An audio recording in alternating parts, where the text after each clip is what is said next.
महाराष्ट्र राज्य ग्रामपंचायत कर्मचारी युनियनचे लाडगाव येथे आमदार बच्चू कडू यांच्या मार्गदर्शनाखाली आपल्या प्रलंबित मागण्यांकरिता शासनापर्यंत त्या पोहोचवण्यासाठी राज्यस्तरीय अधिवेशन उत्साहात पार पडले। या अधिवेशनासाठी राज्यभरातील हजारो ग्रामपंचायत कर्मचारी मोठ्या संख्येने उपस्थित होते।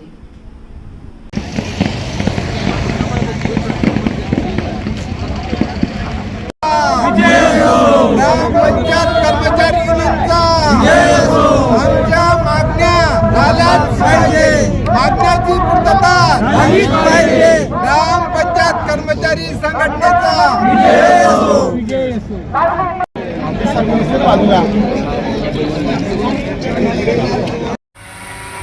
या संघटनेचे राज्य सरचिटणीस गिरीजी दाभाळकर, काजी साहेब, सर्व जिल्हा प्रमुख, माझ्यासोबत आलेले आमचे बल्लूजी जोंजाळ, सुधाकरजी शिंदे, प्रदीपजी बंड आणि आपण सर्व महाराष्ट्राच्या कानाकोपऱ्यातून आलेले माझे अतिशय शेवटच्या घटकात काम करणारे माझे ग्रामपंचायतचे कर्मचारी।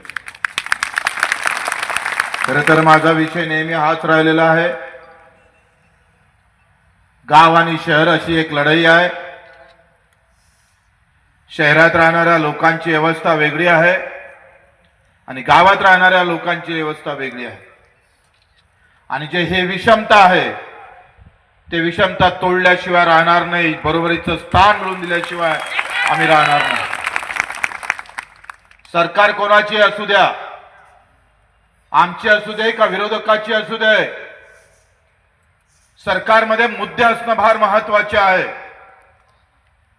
आम्ही कर्जमाफी झाल्यानंतर मी शिवसेनेमध्ये प्रवेश केला, मी आमदार झालो आणि आमदार झाल्यानंतर मी पत्रकार परिषद घेतली आणि तेव्हा सांगितलं का या कर्जमाफीमध्ये जे काही दुरुस्त्या करायच्या आहे त्या दुरुस्त्या करायसाठी बच्चू कडू रस्त्यावर उतरायला तयार आहे। सत्ता हा महत्वाचा विषय नाही आहे, शेतकरी महत्वाचा विषय आहे। त्याच्यासाठी शेवटच्या क्षणापर्यंत आम्ही लढल्याशिवाय राहणार नाही।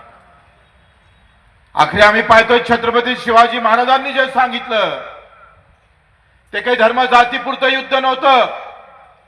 आम्ही छत्रपती शिवाजी महाराजांना का मानतोय तर छत्रपती शिवाजी महाराजांनी सांगितलं होतं का राज्य कोणासाठी आहे तर सगळ्यांना पोटाशी लावासाठी आहे, सगळ्यांना पोटाशी लावा।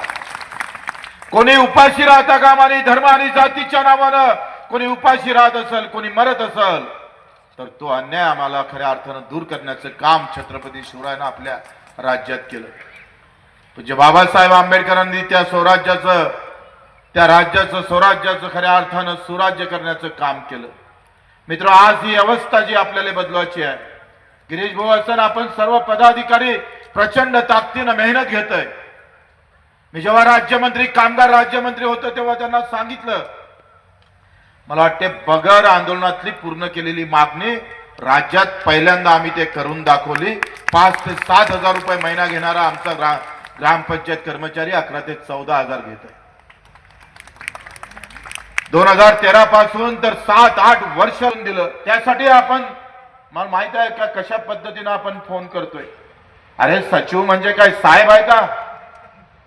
कुठला सचिव साहेब म्हणून मिरवत असन तर त्याचा आयब करण्याचं काम बच्चू कडू केल्याशिवाय राहणार नाही। कुणी जर अशा प्रकारची मस्ती दाखवण्याचं काम करत असेल तर आम्ही त्याच्यावर कशा पद्धतीनं उलटतो तुम्हाला माहित आहे। आपण 350 गुन्हे दाखल आणि मला मायनं पहिलेच सांगितलं का 1000 झाल्याशिवाय थांबू नको, चालत राहा। त्याच्यानं विनाकारण जर कोणी वाट्याला गेलं तर ग्रामपंचायत कर्मचारी फक्त आम्ही त्याचे अध्यक्ष आहे म्हणून नहीं, वो मेरे गांव के लोगों की सेवा करने वाला कर्मचारी है। अगर कोई उसको जानबूझकर तकलीफ देने की बात करता है तो उसको भी छोड़ने वाला नहीं।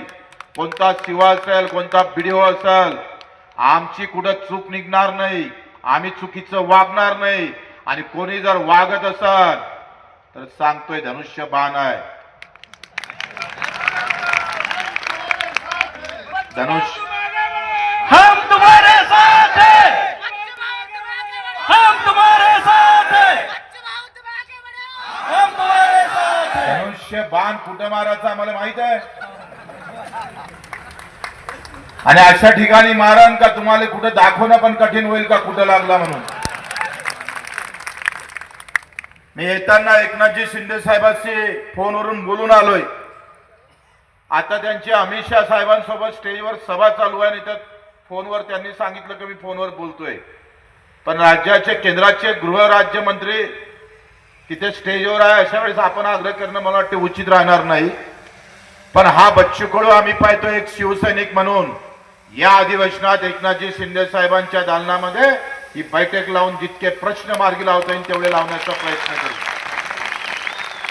हे अधिवेशन सरकारचं आणि पुढचं अधिवेशन आमचं. ये सरकार का अधिवेशन है, जितना शांति से लेना है उतना ले लो, नहीं तो फिर हम मगर रास्ते पे अगर उतर गए तो फिर मुश्किल होगा. सरकार हमारे भी है रहेगी तो भी मुश्किल में डालेंगे. या अधिवेशनात जेवढं करता येईल, जेवढं माझ्या पद्धतीनं अधिवेशनात मांडता येईल तेवढा बच्चू कडू मांडल्याशिवाय राहणार